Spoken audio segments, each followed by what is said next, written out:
Sightings team to investigate this newly discovered UFO hotspot.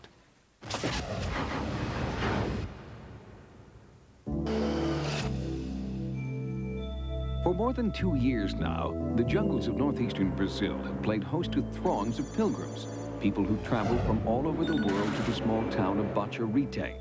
Here, at precisely 2 p.m. on the first Saturday of each month, UFOs appear and hover with such regularity that crowds of up to 10,000 people have witnessed the phenomenon. It was a pulsing moon, blue, and then it became an intense green, turning around, pulsating. It's not a hallucination. Those of us who were prepared with still and video cameras verified that there indeed were unidentified disc-shaped flying objects in the sky. That is, flying saucers. Immediately we aimed the still cameras, pointing them in that direction, and we documented the presence of 6 flying saucers. Reginaldo Athayde is head of CPU, one of Brazil's oldest and most respected paranormal research organizations. Since 1994, CPU has gathered an impressive gallery of UFO photographs, as well as collateral data about strange physical effects generated by the monthly visitations.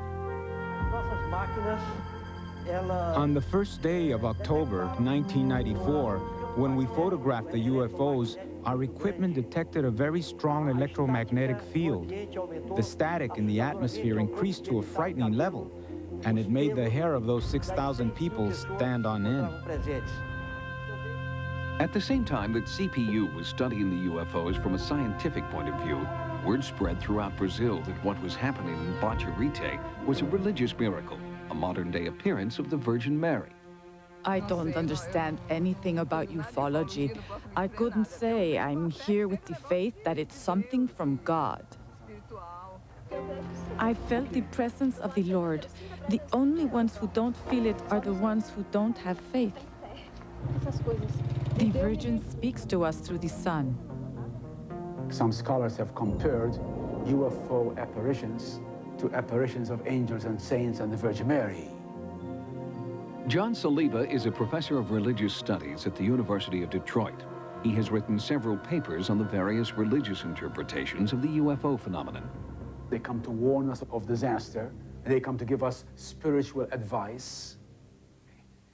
They come to help us in our struggles here on earth. And since they are, of course, superior to us, immensely superior to us, they have a lot to teach us. The religious overtones of the Baturite sightings have also caught the attention of South America's leading UFO researcher and author, Irene Granchi. The sightings are remarkably similar to ones Granchi investigated more than 20 years ago in southern Brazil.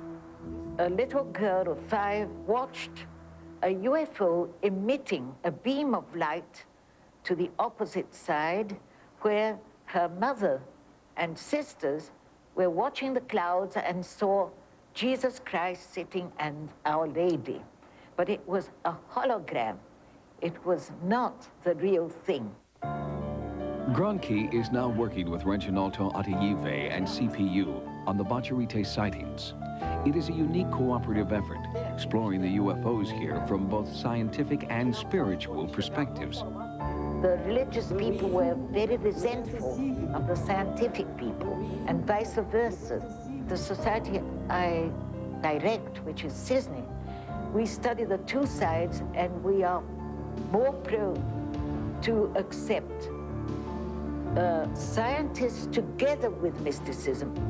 On her most recent visit, Granchi examined new photographic evidence at CPU headquarters, and she spent several hours at the local newspaper's archives, studying the trend of press accounts. Of course, this is very important for us ufologists when both the press and the authenticity of the photos is proved. The following day was the first Saturday of the month, and a sightings investigative team accompanied Brazil's preeminent ufologists to Baturite. At 2 p.m., a local religious leader announced the arrival of the Virgin Mary, and all eyes turned to the sky.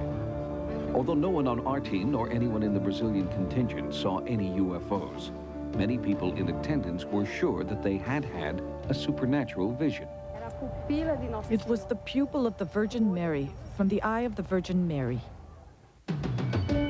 Based on her investigation at the site, Granchi believes that the Baturite sightings are being viewed from two angles, the scientific and metaphysical, and that like a two-way mirror, your angle determines what you will see.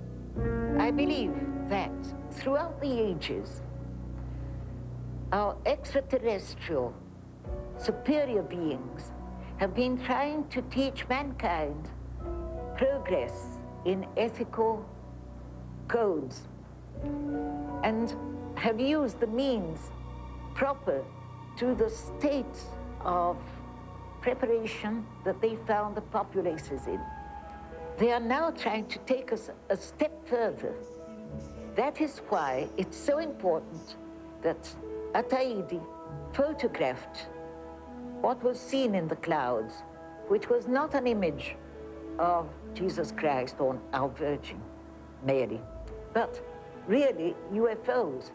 Granchi believes she understands why most people at Baturite are seeing Christian symbols and not extraterrestrial beings or spacecraft. The reaction of the people, of the crowds that were present, was that of fervent Catholics who see these things in the church and believe they see Our Lady.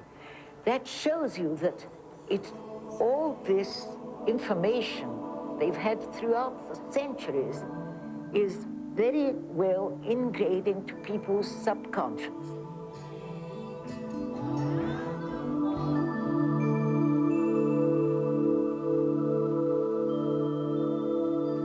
Nearly 81, Irene Granchi hopes that she will live long enough to fulfill a childhood dream that haunts her to this day, to make contact with the extraterrestrials who've hovered so close, but so far have chosen not to land.